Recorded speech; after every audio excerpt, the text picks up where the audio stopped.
All right, y'all. So, unfortunately, I missed SmackDown, so I'm going to do a double video of CJAX. So, this will be a double reaction from CJAX. And so, we're going to start with SmackDown, even though we watched Clash in Paris. I didn't watch it, but y'all did. I'm going to react to it anyway. And so, we're going to start with SmackDown just to get it out the way so we can get to the Clash in Paris review. So, let's get started. Well, another week and another SmackDown, man. I mean, what can I say? This show is just an absolute clown show. I will say, because this SmackDown was one of those episodes where it was like laughably bad, I was able to have some enjoyment while watching this absolute disaster class of a show. It's just so boring and lifeless, but the segments and the way they play out, like the promos and segments are so bad. The matches are so poorly done, and the storylines are so meaningless that everything that happens, you can just laugh at it. You know what I'm saying? Like, normally you want to laugh with the promo, like maybe it was funny and it was trying to get you to laugh, like an R-Truth segment or something. But this is just so bad and you just laugh at it. Like, it's just stupid stuff. Nothing makes sense. Nothing's really that entertaining. And on top of that, there's no real concurrent storylines that are actually very good. The Cena and Logan story, I think, is decent, which is surprising because I thought it was going to be, a waste of time, which it is a waste of time. But at least it's entertaining in the meantime. You get what I mean? But other than that, I mean, what are we talking about here? We had absolutely nothing. Before we get into the actual show, I do want to say two things. Number one, it's very obvious that WWE needs a reset badly. I've heard rumors that a draft is coming in late September or later this year in like October, like maybe before Survivor Series or something like that. They need a draft. Do we really care about a draft? No. And they also need to just redo all the storylines, man. Like, in all seriousness, this is going to sound crazy, but Cody Rhodes, whenever his next title defense is, he needs to just go ahead and lose, man. Shout out to Cody Rhodes, because Dr. Libations had a kid recently. Well, he didn't have the kid, obviously. His wife did. Brandy Rhodes had the kid. However, him and his wife, they had a kid together. So, yeah, good for him. Congratulations to him. Yeah, congratulations to Cody and Brandy. And obviously, as I was just talking about, though, he needs to lose that championship. You know what I'm saying? Like, congrats, you had the kid. You know what I mean? But still, you got to lose that belt, big dog, because it's over at this point. We need to get a reshuffling of the champions. We need to get a reshuffling of people on different brands, and we need to change out these storylines. The Judgment Day fighting against the LWO or against AJ Styles or stuff like that. We got to get rid of that and change the story. Well, we also got to disband the Judgment Day as well. Like, everybody got to go. And everybody in this photo you seeing right now, they all got to go their separate ways. Everyone got to go solo. That's a fact. So, I don't know about LWO, but I do know everybody in this photo got to disband. And they got to go their separate ways, have solo careers, and go after gold. That's what they need to do. Everyone in the group. Everyone. Gunther, he's out right now. When he comes back, he needs to just go over to SmackDown. Have Roman Reigns bounce on show to show or just keep him on Raw. He was on SmackDown for 5 years, so it's fine. John Cena, he can go wherever he wants, etc., etc. But the storylines, the championship holders, everything from the top down, including the booker, the head of creative, Triple Fraud, who probably wasn't even backstage at the show, these dudes all need a change of scenery, man. They just do. We need a change of scenery as fans, and I think it's time to admit it. Now, with that being said, let's get into this review for SmackDown. Nothing really happened, so it's going to be probably another quick review, so let's get into it. Also, for next week's SmackDown, there is a solid chance that I probably won't be able to get a review out next week. Your boy's going to be doing some traveling, of course. However, I'll see what I can do. You know what I'm saying? Maybe I can make a little quick 3-minute review or something like that, because there'll probably be nothing to talk about on next week's episode anyways, but we'll see what happens. But next week's SmackDown, don't expect a review, but it could still happen anyways. Yeah, so if CJAX doesn't drop, a review, then I'll just go to Bobby Masu and just do a reaction video of his review of SmackDown. So we'll just leave it like that, all right? But let's continue. Now, let's get into this review. This week's SmackDown was straight and utter garbage. It wasn't the worst show of the year because, again, every show is vying for the worst show of the year. So when you have 20-something candidates, you have to pick wisely, of course. However, this opening segment, I would say, was pretty entertaining. This whole Logan Paul and John Cena dynamic, I think, is really good. It's not just the basic, oh, you're an outsider. John Cena is adding new levels to this, and Logan Paul's actually adding some credible levels to this as well. He's entertaining. He was speaking French in his promo tonight, which I thought was pretty cool, and it got over with the crowd. Obviously as a heel, he wanted to get booed, obviously, and get the heat, and he got the heat. So this overall worked for me, just like last week's segment was clearly the only good thing to come out of last week's episode. So I enjoyed this. Logan Paul basically comes down to the ring, and his narrative in this promo is basically saying that WWE is now becoming WWE. He points out the Prime bottles. He says he's responsible for the $6 billion plus that have come over to WWE through their deals with Netflix and now with ESPN, and he basically says that TKO should thank him him for his services, right? He says, TKO, you're welcome, okay? And he basically says that this is the new era, the Paul Levesque era, the Logan Paul Levesque era. This show sucks. Anyways, that's not the point. Logan Paul basically says if you don't change and adapt with the new age, which is guys like me, you know what I'm saying, or just me, myself, you know what I'm saying, becoming the new top guy, then you're going to get left behind. That's basically the whole narrative of his promo, and that's basically that. John Cena then comes out to a massive reaction in the France crowd. I will admit I was actually wrong on one of my reports in last week's reviews. I said that I brought up a tweet that basically said that the show, the Clash in Paris, was far from sold out, but apparently it's nearly sold out now. So congratulations to WWE. I will admit I was wrong about that, or maybe the report was wrong, you know what I'm saying? I didn't make the report, you know what I mean? Hey, your boy CJAX ain't wrong, but still, at the end of the day, I am sorry for spreading that info because it wasn't 100% accurate, so my apologies. However, John Cena comes into a massive reaction, massive pop, gets in the ring, he's got the fresh France, outfit going on there, so that's pretty cool, and then he basically gets on the mic and starts speaking after the never seen 17 entrance. John Cena basically says that Logan Paul, you don't have anywhere near as much influence as you used to. You made vlogs when you were 12, when you were doing prank videos when you were 18, and now you're 30, and you're not even a top 25 most influential, person on the planet anymore. He's not even a top 25 influencer. John Cena says he looked at a list, and he's like, on this list of top 25 influencers, your name was nowhere to be found, you know what I'm saying? You're not a disruptor, you're a disappointment. And he basically says that Logan Paul is not coming to wrestling to save wrestling or to ruin it. He's coming here because he needs wrestling, because every time he's in a headline now, it's for the wrong reasons, man. John Cena was cooking on the mic in this promo, okay? He says that Logan Paul needs wrestling, not to save wrestling, but to save himself, bro. Great bar. And John Cena basically says he's the OG disruptor, with the word life. And he says that this is Logan Paul's first lesson in thugonomics, which got a good pop. He then goes out on the ramp and reveals that in order to be a part of the WWE family, you have to forgive and show love and show respect and show care to the fans. And you have to appreciate the fans. You have to love on the fans. You have to care for the fans. You know what I'm saying? So John Cena basically goes out on the ramp and he actually hugs and apologizes to the kid that he grilled back when they were in Brussels earlier this year on Raw. He goes up to the kid and actually apologizes to him, and the kid says, I love you, Cena, and all that stuff. So that was a nice little moment. Cena got a little emotional afterwards, so that was pretty cool. He then gets back in the ring and says that you better bring the best version of yourself to Clash in Paris, Logan, because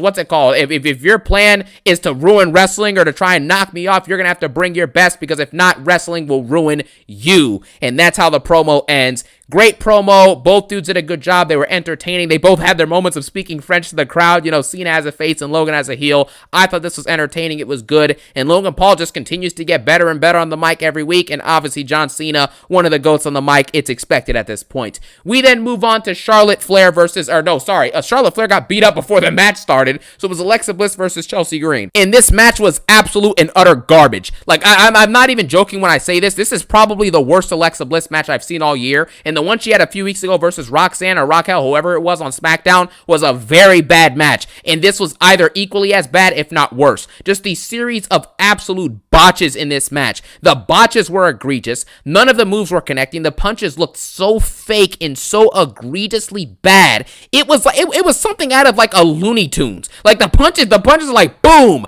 pow, crack, pop, and none of them are hitting. It was really, really corny, really cheesy, and very, very bad. At the end of the match, obviously, it ends in a fruit roll-up like all these matches end. I'm tired of the roll-up, so I'm not even going to reiterate my point on that, but it ends in a roll-up, okay? After it ends in a roll-up, Alexa Bliss tries to escape the ring and just randomly walks away without her title, and then Alba Fire super kicks her in the side of the head. They get beat up. Charlotte Flair tries to come back out on one leg and try and fight back, and then she gets beat up, and the Secret Hervis stands tall. No one cares about this because this is going absolutely nowhere. The Secret Hervis are a place filler and a spot holder because there's no credible tag teams in the women's division, at least for now. I'm still trying to figure out what happened to Piper. Eventually with Kairi and, Kairi Sane and Asuka, they're going to probably be a tag team as a heel team, and then you're obviously going to have Rhea and Io will be a face team, so expect one of those two tag teams to knock off Charlotte and Alexa in the coming months for these belts, and then probably Charlotte will either turn heel or turn face, whatever, or stay face, whatever, and then her and Alexa will feud, or maybe they won't, who knows, who cares. I mean, I like them as a tag team, but at some point we got to do something with these two besides just get them beat up by the Secret Hervis. I mean, don't get me wrong. I'm glad Alba Fire is getting the push that she deserved, but as Chelsea's bodyguard, I don't know. I mean, I'm still trying to figure out what happened to Piper, but I mean, hopefully Alexa and Charlotte will bounce back. But I guess we're just gonna have to wait. But damn, they got to do something. I mean, they won the titles, and the only people that beefing right now is the Secret Herbis. Damn, when they gonna come to Raw and beef with some tag teams over there? We got Raquel and Roxanne still saying they're gonna go after the belts, but it seems like they ain't doing that in dark matches and house matches. So that's the only time you're facing them. Damn, we gotta switch that up. Like, bro, we gotta even that up. Like, for real, gotta switch it up at some point. But let's continue. We then get backstage segments. This Damian Priest backstage segment is one of the dumbest things I think I've ever seen in my life, bro. This guy does not stop dissing Damian Priest. Damian Priest basically says that he does it all with a smile on his face. He's like, you know what, D-lister Black, I'm going to teach you a lesson about pain, and I'm going to teach you a lesson about violence. I'm going to teach you about where I'm from. And he does all this with a smile on his face. It's almost like he can't even take this seriously. And neither can Kathy Kelly as she's interviewing. She can't stop smiling because of how stupid this is. This is one of the dumbest backstage segments ever, and Damian Priest is now like 0 for 100 on cutting promos. Bro.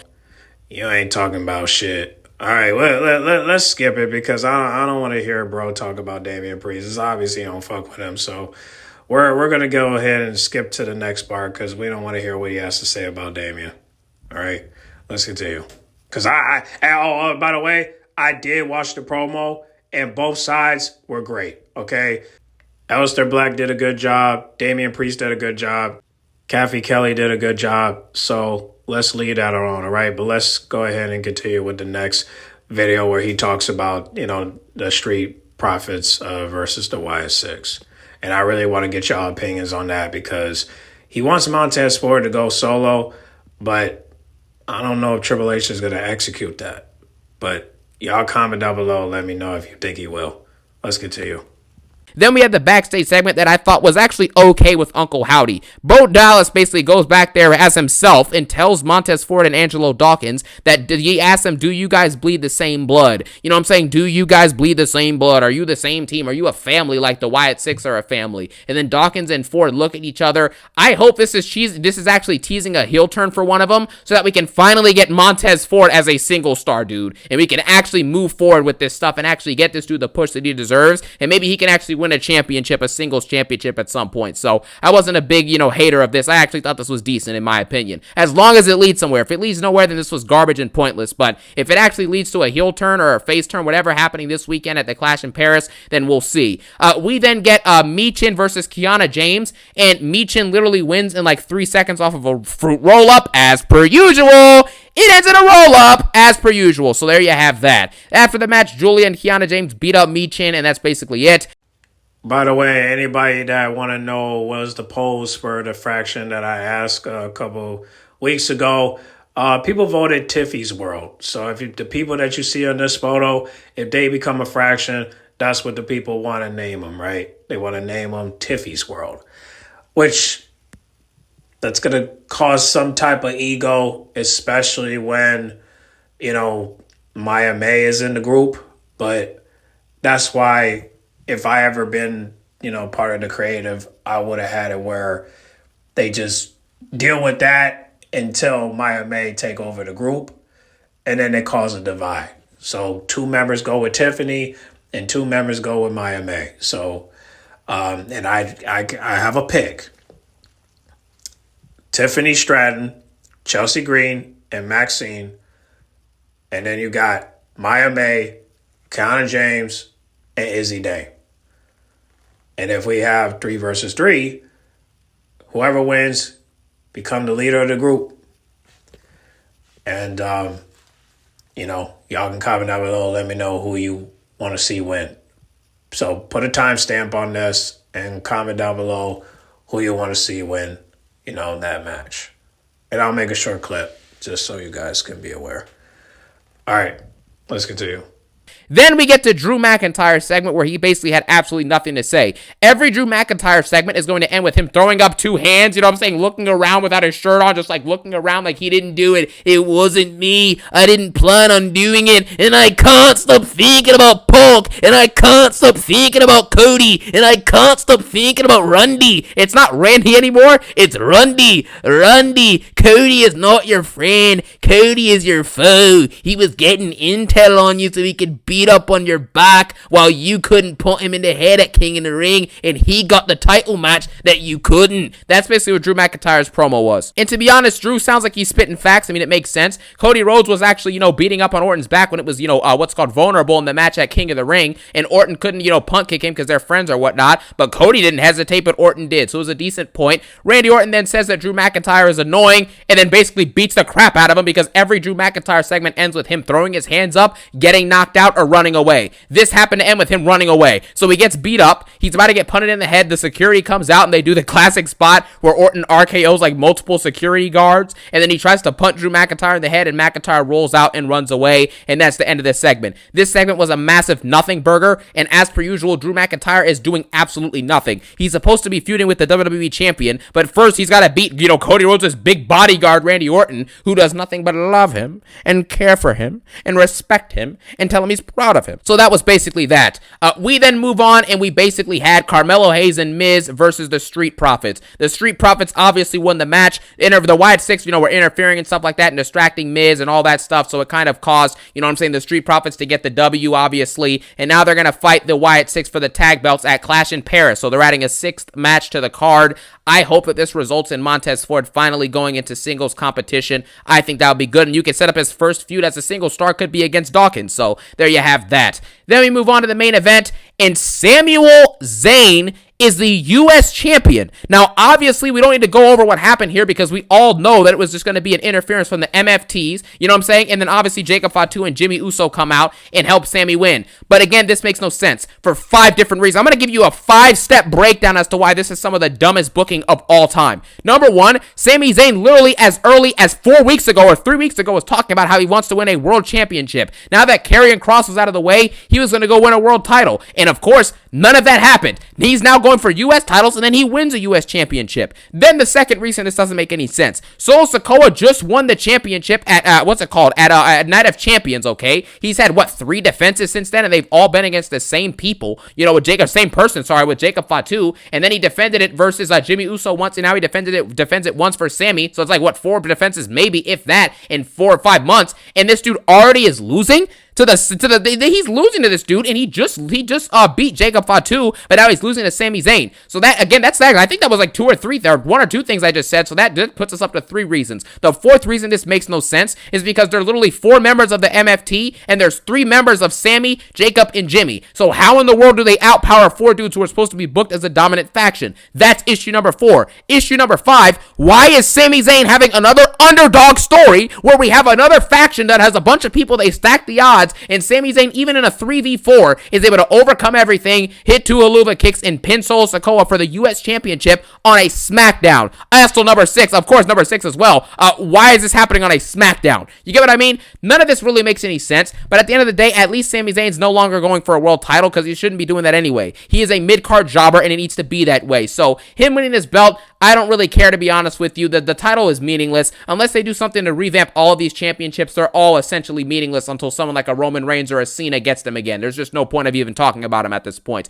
So Sami Zayn is your new U.S. champion. It happens on a random episode of SmackDown before Clash in Paris. And that's basically it. That's how you end the show. I mean, congratulations to Sami Zayn. It's his first time winning the U.S. belt. I don't think it makes sense. I think it's stupid. And I don't know why Jimmy Uso or Jacob Fatu wasn't the one to dethrone Solo Sikoa. And after Sami Zayn wins, that's basically it. You know what I'm saying? There's no Jacob Fatu or Jimmy Uso are eyeing him down. They want to get the title next. Nothing. It's just Sami Zayn wins, and that's it. It's like the same person that Jacob Fatu was trying to beat for the belt. He watches him get beat for the belt and then does nothing. It's just like, dude, I don't know what to say about this, man. Pretty stupid, but that's how SmackDown usually rolls nowadays. This episode of SmackDown was straight garbage, as per usual, but it wasn't the worst episode of all time. It was just a pretty bad episode. Not garbage, but it was pretty bad. I'll say that. It gets a 3, maybe a 4 out of 10 at best, and as per usual, it's the run-of-the-mill bad content that we get weekly from this company. Thank you all for watching. Have a phenomenal day. Peace out, and one love. Okay, now I'm glad that's over. Now let's get to the main thing, and that's Clash in Paris. Now, he call it trash, but hey, listen. I didn't watch the PLE, but I know you guys did. So y'all can comment down below. Let me know what your experience is. But we got to go ahead and get with CJAX experience. So now he did play a video in the beginning of Nikki Bella versus Becky Lynch. I heard it was a botch match. And I can't play the video because I don't want to get copyrighted and I don't want to get blocked. So so I'm just going to play photos of what happened and why CJAX was angry in the beginning of the video because of this one match. So I'm going to show you the slideshow and y'all just tell me how you feel about it in the comment box. So let me show you the photos.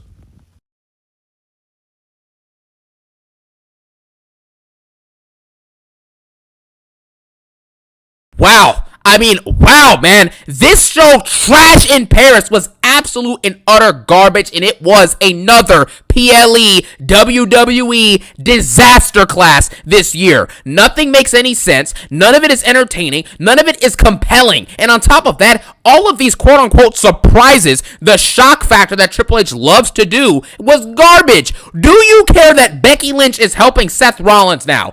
Yes, because I predicted it 3 months ago. Oh, let me guess. Let's light it up. Light it up. Light it up. No, Triple H says, let's F it up.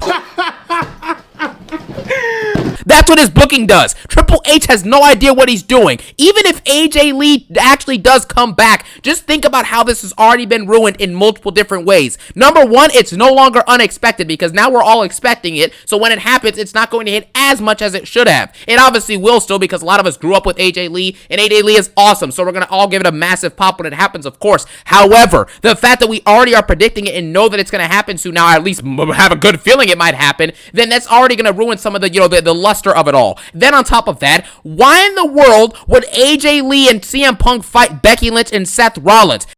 Well, I would rather for them to face them than face Liv and Dom. I mean, think about it. Fake couples do not deserve to face real couples, okay? Real couples face real couples. So, honestly, I actually looking forward to this match, even though I'm not going to watch it, but I'll see it on YouTube eventually. So, I mean, if you ask me, I think this will be a good booking, but you got to get AJ Lee to pull up, though.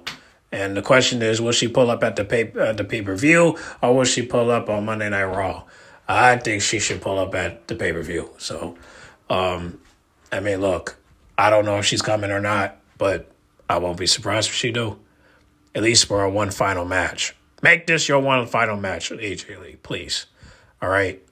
Do not work full-time like Nikki Bella. She got bills. You probably don't have much. I don't know, but hey, if she comes, cool. But hey, listen, man, we'll see how it goes. But I got a lot to say in this video, so let's continue. Because when you really think about it, what is gained by winning that match? What's gained by winning that match? Please tell me. It's just a fun match for the fans, and it's great to see AJ Lee. If that's all you're going for, then fine. But I'm tired of all these legacy characters in WWE doing meaningless matches in meaningless segments in meaningless builds. It's getting annoying. And the third issue is that if AJ Lee is coming back, it's likely going to be for one final match. And are you really okay with her final program, her final match, her final storyline being with Seth Rollins and Becky Lynch in the Vision that has been largely garbage the entire run that they've been around, man? A final match is good enough for me because I don't want her to wrestle all the way like Nikki Bella. So, honestly, make this the final match because I do not want her to wrestle full time. Even though Roxanne want to face her, including Liv Morgan, I don't care. Let's move on. Let AJ Lee get her moment, and then after that, go home and do some more movies or whatnot. All right? It's my opinion. This year. Like, are you kidding me at this point? We're going to talk about more about that later, but that's not the point. This show was phoned in for cheap pops. Triple H decided, we're going to go overseas. We're going to get a cheap pop from France. We're going to take their money and give them garbage. So, are you ready for garbage? That is what Triple H provided for us yet again. There was no Stephanie Vaquer here fighting for a world title. They could have have put together anything. And they couldn't even give us maybe a Stephanie Vaquer versus an Io Sky match for the world title. And maybe by way of Oscar or Kairi saying getting involved or something, maybe Io loses and Stephanie Vaquer just goes for the pin because she has to. It's a world title on the line, so she gets the W. They could have given a Stephanie Vaquer versus a returning Bianca Belair possibly, or a heel Bayley, whatever the heck she's doing. They gave us nothing. Tiffany Stratton, Jade Cargill announces she's first in line for a women's title shot. Have the title shot at the PLE then. You know what I'm saying? It's just an embarrassment at this point. Roman Reigns is jobbing out to LeBron James duo at this point. Then you have no WWE Championship in the men's division. Dr. Libations, he just had a kid, so you know what? Fine. He takes his break. I get that. But man, you couldn't have at least had anything more important and more meaningful than Randall Orton. Or not, sorry. You could have had Randall Orton and Drew McIntyre on this show. But instead, you gave us a Sheamus and Rusev Donnybrook match. The match wasn't bad, but we've seen this before just without weapons on Raw. We've seen it 5 billion times, it feels like, man. Come on, bro. The only good match that actually is going to get talked about from this is John Cena versus Logan Paul, because it's one of Cena's final matches, and it was actually really good and really fun, entertaining, and it actually had some creativity to it. Everything else was mid at best, or frankly, horrible, okay? It's a bunch of Raw matches. AJ Styles isn't on the show. The WWE champions aren't on the show. This is not premium live event. It's premium slop. It's premium trash. All of the matches dragged on too long, and they had zero substance from a story perspective. So let's just go ahead and get into the show. We started off with the OTC1 Roman Reigns taking on Bronson Reed. This just doesn't work for me. You get what I'm saying? Like, it just doesn't work. I'm watching Roman Reigns, who is one of the greatest WWE superstars of all time, fight Bronson Reed for shoes. Do you understand how embarrassing this is getting at this point, man? Roman Reigns is fighting Bronson Reed for Jordans. Like, are we being honest with? Is this entertaining to you? Do you enjoy this? Ask yourself, do you enjoy this? Out of all the amazing WWE content that we've seen in the existence of the company, and you're getting Bronson Reed versus Roman Reigns for shoes. Just think about that for a second, and let's just move on. Roman Reigns then gets dominated throughout most of this match, obviously, right? He has a big entrance. Obviously, the crowd's doing the OTC. This was basically an emote match. It's full of emotes, it's full of chants, and it's full of absolute large pops for Roman Reigns, which, granted, the crowd loves him. We all love Roman Reigns, at least most of us do. Roman Reigns is one of my favorite wrestlers of all time. But watching this situation take place when he just ended his his 1,300-day championship reign ended at Mania 40 last year, and it ended because Undertaker got involved, The Rock was involved, John Cena was involved, Solo was involved, Jimmy were involved, Cody Rhodes obviously was involved, hitting multiple finishers. It took like, 4 or 5 crossroads, a spear. You know what I'm saying? This dude got attitude adjusted by John Cena.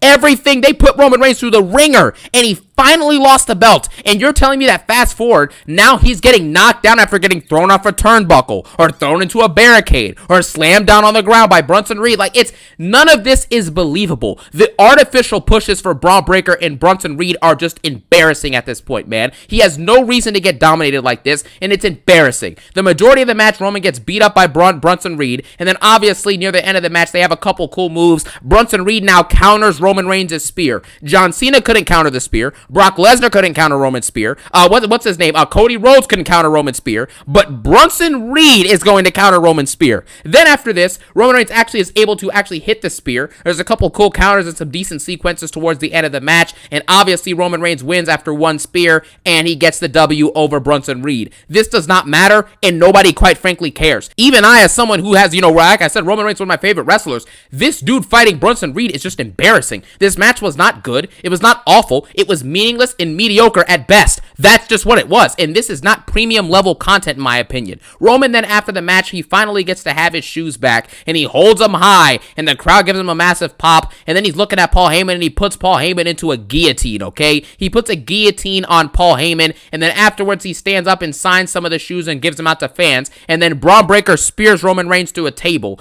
After this takes place, Jey Uso randomly shows up after Roman Reigns has already been knocked down, and then of course, Jey Uso and Roman Reigns get mauled and beat up by LeBron James duo, and then that's basically it, because that's all they are. They're just a bunch of mindless hive mind jobbers, and we're going to talk about Braun Breaker and Bronson Reed, because then those two and Paul Heyman should effectively be leaving this faction by Monday on Raw, if they're even there. They should be leaving as soon as they get back. They should be done with this faction, because Seth Rollins disrespected them later in the night, and they're going to just gloss over it like it didn't happen, but we're going to talk about that later in the show, or later in the review. Sorry about that. Okay, but that's the point. It ends up with Roman Reigns getting brought out on a stretcher. He then has to get put on a stretcher and get get brought out of the arena. This is just embarrassing at this point, man. Roman Reigns took like 1 billion finishers per match when he was champion. You get what I mean? And now he takes a couple spears and 1 tsunami and he's on a stretcher.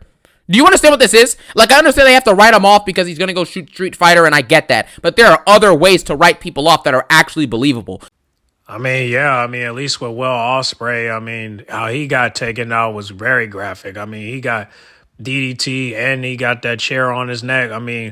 It was that bad, but, hey, he did say he got to get neck surgery, so at least that was something right there. But it's obvious that they're trying to copy the Will Ospreay moment, but the thing is, Will Ospreay was actually hurt versus with Roman, not so much. He could have got him from that. But, it's obvious they were trying to copy, AEW, which is ridiculous. But that's why I find it disrespectful, because at least with Will, he was actually hurt, versus with Roman, he's not that hurt. Because he got a movie that he got to go film. Versus with Will, he got to go get surgery on his neck, which means he'll be out till next year. Versus for Roman, he'll be back this year. So, a nice try, WWE, but it's obvious that Forbidden Door kicked y'all ass. So maybe Bobby Masul liked it, but versus with me, I didn't watch it, so I really don't care. But, next time, create your own ideas. Don't copy AEW. Come on now. But get well soon, Will. And as for Roman, you'll be fine. All right? But I can't wait to see that Street Fighter movie, though. So hopefully it'll come out next year and we'll be able to see it. So, yeah, let's continue. You can't tell me that someone who averaged like 5 to 10 finishers taking a match, kicking out of everything, is now done after 2 spears from a mid-carder and then a tsunami from an undercard jobber. Like, it's just, listen, let's just move on, man, before I actually start to lose it, because this is getting ridiculous. We then get Montez Ford and Angelo Dawkins, the Street Profits, versus the Wyatt Six. I'm going to be honest with you, I did not watch this match besides the last minute of it. I told you guys this before. The Wyatt Six are boring, they're nonsensical, they're garbage, and nobody cares about them. I'm not going to sit here and watch any promo or segment or match that they do unless I really have to watch it and it's must see, which it's not going to be. The Montez Ford and Angelo Dawkins, this is the respect they get, right? They literally come out in Borderlands gear, dressing up as game characters to do an ad and a promotion for the video game Borderlands 4. This is the extent of the respect that the Street Profits get. Montez Ford is great at literally everything you need to be good at to be a good professional wrestler, and this dude is coming out dressed like Borderlands and then gets pinned in the match. Are you kidding me? And now they're teasing that the Street Profits may split because Angelo Dawkins and Montez Ford have random tension that was just brought upon on SmackDown a few days ago, okay? And at this point, just split them up. I need Montez Ford to do a singles run and actually win something of meaning. He's great at everything. Just have him get a push and actually push him to be something special because he has the ability to do so. Other than that, there's nothing to talk about here. This match was meaningless and nobody cared. I'm amazed they didn't turn that night, but maybe they're going to wait till SmackDown. I don't know. But I'm going to tell you what. I'm going to tell you what, though. This tag team match ain't better than the one we saw at Forbidden Door. And that's Edge and Christian versus the Patriarchy. And they gave it a 4 out of 5. So I'm going to tell you that right now. That tag team match is no better than Edge and Christian versus the Patriarchy. That match was gold. So they scored a dub on that one. But let's continue and see what we can score on other ones. Then we move on. We then get Becky Lynch versus Nikki Bella, and oh my gosh, the botches in this match are egregious, man. Like, people think that this is a joke. Why would anybody in a straight mind, if you're actually thinking about this logically, why would this show get anything above maybe a 2 or a 3 out of 10, and that's being generous? You are watching bottom of the barrel slop content with botches, awful movesets, and garbage storylines, and you're telling me this is anything above a 2? Because there are some good wrestling matches, man. Whoa! Stop. Wrestling is more than matches. You need to have stories. You need to have storylines. You need to have character building and great segments and promos and matches to actually build everything together. It's not just good in-ring moments. We need everything else that goes along with it, the performance aspect of it. But here, you get straight garbage. This botched disaster kick from Nikki Bella that I showed at the beginning of the video was atrocious. She obviously expected Becky Lynch to be there. Becky Lynch wasn't in her moment. She wasn't in her right spot. And then you had them bring it outside to fight on the tables. And the table, you know, like they slam people's, faces on the table, but they just slap the table with their hands so their face doesn't even hit it. It was so egregiously poorly done here that it looked like some of the fakest stuff you've ever seen. You remember when you were a kid, right?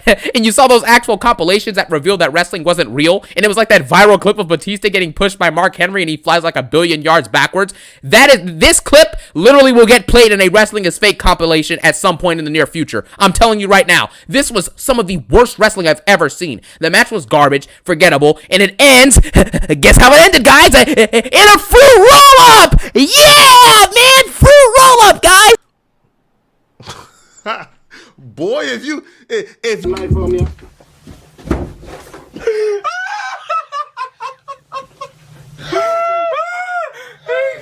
What's this? This nigga what I said. Probably with a bitch or two if I'm delivering a square. How we get into a circle, got my knife. That's how he said it, though. Let's never have a legitimate pin and a legitimate finish. Let's just do roll-ups and roll-ups and roll-ups and roll-ups and roll-ups and banger after banger after banger. And I can't stop thinking about Punk. And I can't stop thinking about Randy. And I can't stop thinking about Cody. Shout out to Drew McIntyre, who deserves much better, but this video is not about him. This match between Becky Lynch and Nikki Bella was garbage. Obviously, Becky Lynch was going to retain, but the way that they went about it, the in-ring quality, it was very bad, very botchy, sloppy, very choreographed in the worst way possible. This was one of the worst women's matches I've seen in my life, and it was easily probably the worst of this year, if not, one of the worst, because there's been some really bad ones this year, and that's that. Well, looks like Toni Storm versus Athena won. Becky versus Nikki Bella was a botch match. So we scored a dub again. So that's 2-0 for Forbidden Door. Let's continue.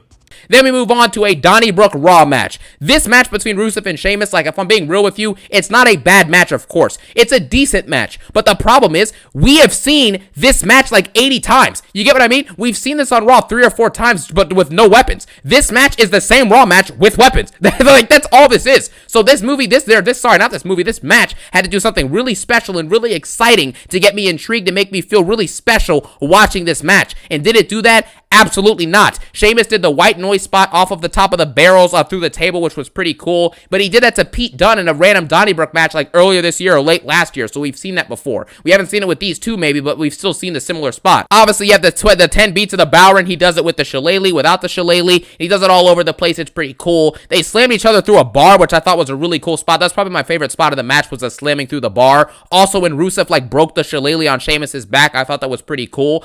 So yeah, this match had some good physicality as per usual, but it's the run-of-the-mill Sheamus and Rusev match, but with a couple extra spots and some weapons involved. So I can't say this match was bad. I'm never going to watch it again, most likely, but it was a pretty decent match. Like, this is an actual PLE level match to an extent. The only problem it's to an extent is because we've seen this on Raw, but with no weapons, like I've said before. So overall, Rusev ends up getting the W, because Rusev puts Sheamus in the accolade using the shillelagh, and then Sheamus actually ends up tapping out, which is one of the few times he's done that in his entire WWE career. So I thought that was pretty interesting. So I guess Rusev is going to probably move on to the mid-card. He might challenge whoever the IC champion is at the end of AJ and Dominic's match tomorrow on Raw. So that's basically that. By the way, AJ Styles, I think I said this before, but he should have obviously been on this card. Like, that's what I'm saying. AJ Styles versus Dominic Mysterio for the IC title would have been much better suited for this card tonight than a meaningless Rusev and Sheamus match, or than a Becky Lynch versus Nikki Bella match. You get me? And they could have replaced that Becky Lynch versus Nikki Bella match with a Stephanie Vaquer versus literally anybody for the world title match. Like, it's just embarrassing, man.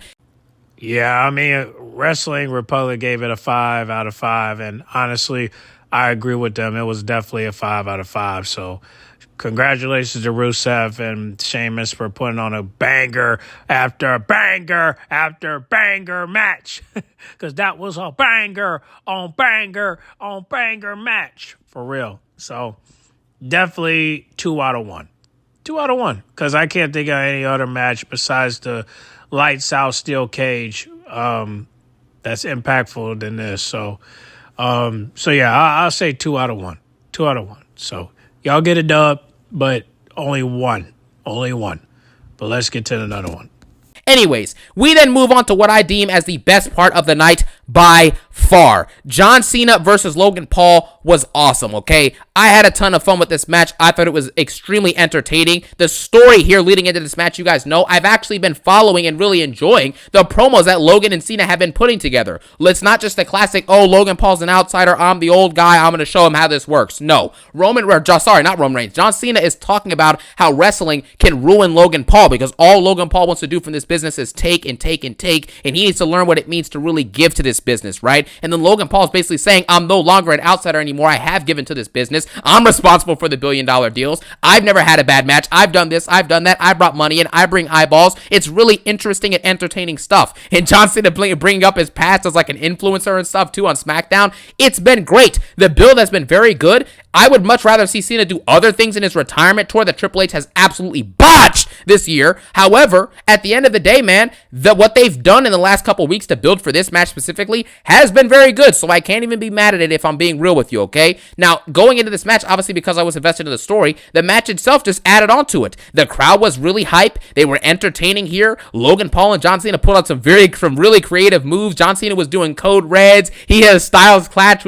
which was cool, obviously. The crowd absolutely loved Cena, man. His entrance, man, it really just brings it into perspective. John Cena only really has 9 dates after tonight, bro. Who I deem as the greatest of all time, John Cena only has 9 dates left, man. It's sad, but you just gotta respect him while he's here, man. You gotta show respect to Cena. You gotta love Cena. You gotta appreciate Cena. You gotta know Cena. You know what I'm saying? John Cena's pretty awesome. So, obviously, it was great to see him enter here. He's really sinking in the moment, getting emotional. It was beautiful to see. Logan Paul tried to hit a 5-knuckle shuffle. He actually did. He tried to hit an AA as well. Like, there were so many creative spots in this matches, in this match, sorry. And Logan Paul actually got a massive buff, it looks like, because he kicked out of like 2 or 3 attitude adjustments, got out of the STF multiple times. Like, this dude was actually, he's getting treated like a main eventer, kicking out of multiple finishers, dodging moves, evading moves, no-selling moves. At the end of the match, they had a nice little sequence where they basically had Logan Paul like get AA'd, counter that, hit a knockout punch, and then Cena, no-sells that, hits an AA, and then falls into the cover. Very, very fun match, very creative. John Cena obviously ends up coming up on top and ends up getting the W, man. This was very entertaining. Great athleticism shown for Logan Paul. John Cena obviously did a good job as well with the creativity of his moves and his entertainment and his energy and palpable excitement it brings when the never seen 17, the greatest of all time, John Cena, comes out there, man, and puts on a show for us fans that have been supporting him for millions and millions of years. You know what I'm saying? So yeah, this was pretty awesome. I enjoyed it. This is what you want at a premium live event. I would have had this just be the main event at this point because even though it's for nothing, it actually matters because it's one of Cena's final appearances. So afterwards, he went ringside with the crowd, and he kissed his wife, and then he took a picture with the fan that he bashed at the one Brussels Raw earlier this year, that he bashed that little kid. So it was pretty cool, man. This is the John Cena we know and love, and it's a real shame that Triple H botched this heel run so bad because he should earlier this year he should have never turned heel. The Rock wanted Cody to turn heel and then Cena to go against heel Cody, and it would have made much more sense that way, and it would have been much better because at the end of the day, no offense to Cody Rhodes, but let's be honest here, John Cena's final year of his career matters much more than whatever Cody Rhodes is doing right now. So you could have just had Cody be heel temporarily and then turn back, and that's the way I see it. But however, Triple H botched this 5 months of this dude's final run, and now we just have to make the most that we can with what's left, and that's really all that it's about. Oh, I forgot to mention. The Roman Reigns and Bronson Reed. I mean, people gave it a 4.5 out of 5 match with that, but however, it's still not better than Adam Page versus MJF. That was a 5 out of 5. But so I forgot to tell y'all, 3 out of 1. 3 out of 1. But Wrestling Republic gave it a same rating. They gave it a 4.75 out of 5 for John Cena versus Logan Paul.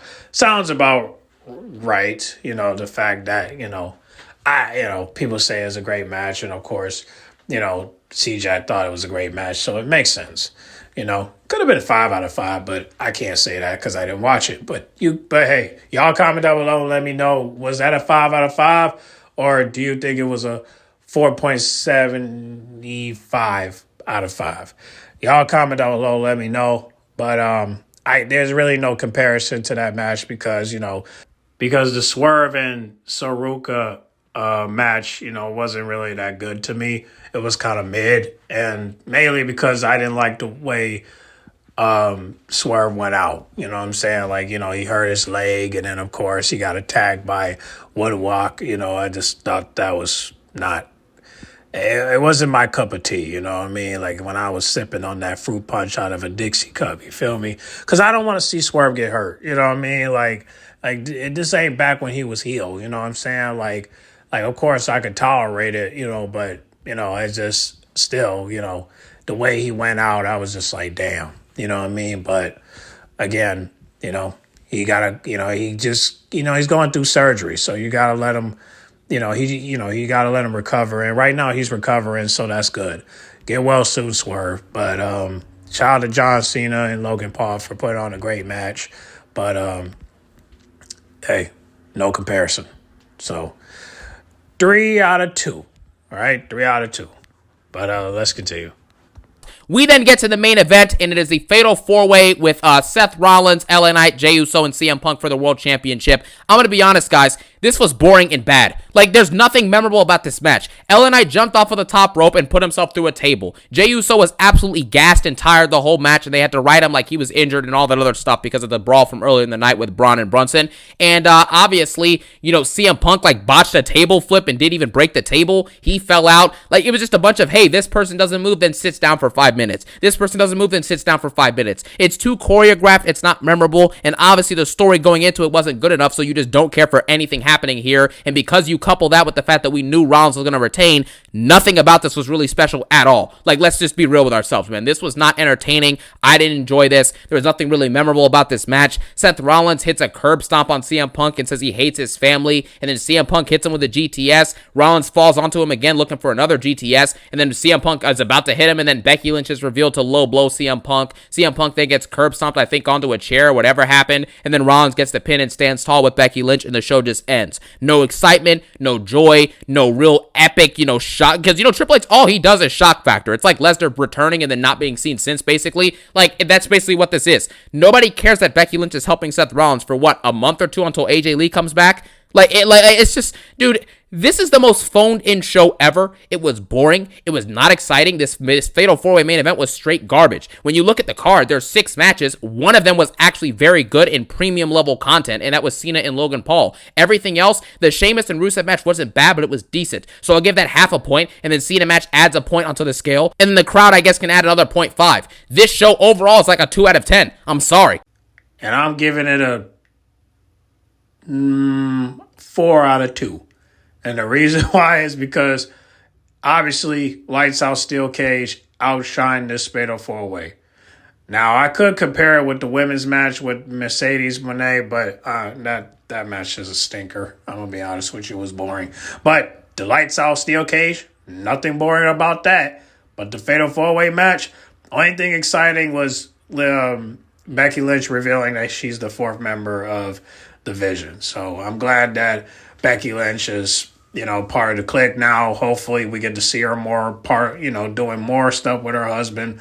So I'm looking forward to that. But the match overall, listen, the only thing that was good about that match was Becky Lynch. Let's be honest, okay? In my opinion, Becky Lynch pulling up to say, hey, I'm the 4th member of the Vision, to me, that was a bonus. So, hopefully she'll get to do more with the group. But, you still got to defend that title, though. So, we'll see how it goes. But no, I give it a 4 out of 2. Okay? All right? So, AEW is the winner. Okay? They beat Clash in Paris. 4 out of 2. Okay? 2 matches did its thing in Clash in Paris, but 4 matches outshine the others. So, that's on my end. So, I ain't gonna give I already gave you my rating, so that's my rating right there. 4 out of 2. All right. 4 matches, AEW score a dub. 2 matches, Clash of Paris score a dub. So 2 matches was good, but AEW, Them four look good. And the other matches, they were good to me, but we're just talking about main eventers. You know what I mean? We're talking about main event matches. So, yeah, 4 out of 2. But let's continue. Nothing else gets a point. I'm not going to sit here and settle for garbage. Why would I settle for bad booking and for massively forgettable matches and botches? What about that is exciting to you guys? You know what I'm saying? Like, people out there who actually are going to like this show, what about this is exciting and great to you? Like, be honest with yourself, bro. But for real, this main event was forgettable. I don't care about it. I didn't like it literally at all. I was largely bored while watching it. I was literally on my phone. And quite frankly, none of it was exciting to me, bro. And obviously the Becky Lynch twist, they're going to set this up now for AJ Lee to potentially come back probably within the next month or two. And I could honestly, like, AJ Lee coming back is going to be awesome. But the build up to get to that point, I could care less what happens between Punk, Rollins, and Becky on Raw for the foreseeable future. Until AJ Lee is involved, I do not give a crap about this show or any of this stuff happening at all. Raw and SmackDown will continue to be bad as per usual, and this PLE trash in Paris was a complete and utter disaster. We will talk about some of the fallout from this probably more tomorrow in the Raw review or after that, but man, I'm drained out. This show was absolute garbage, and it was a complete and utter disaster. 2 out of 10 from your boy. Let me know what you thought about it in the comment section below. And as wait, hold on. I forgot something, guys. Before the main event match, Seth Rollins is backstage cutting a passionate promo that actually got me hyped because I like Seth Rollins. He's one of my favorite wrestlers. This current run he's on this year has been absolutely atrocious, and I don't like it at all. However, Rollins actually cuts a good promo. He's like, now, he's going to cut a promo that I think that the Judgment Day should take a look eyes on, okay? So, I'm going to go ahead and put some subtitles on the video just so you see that this might relate to the Judgment Day.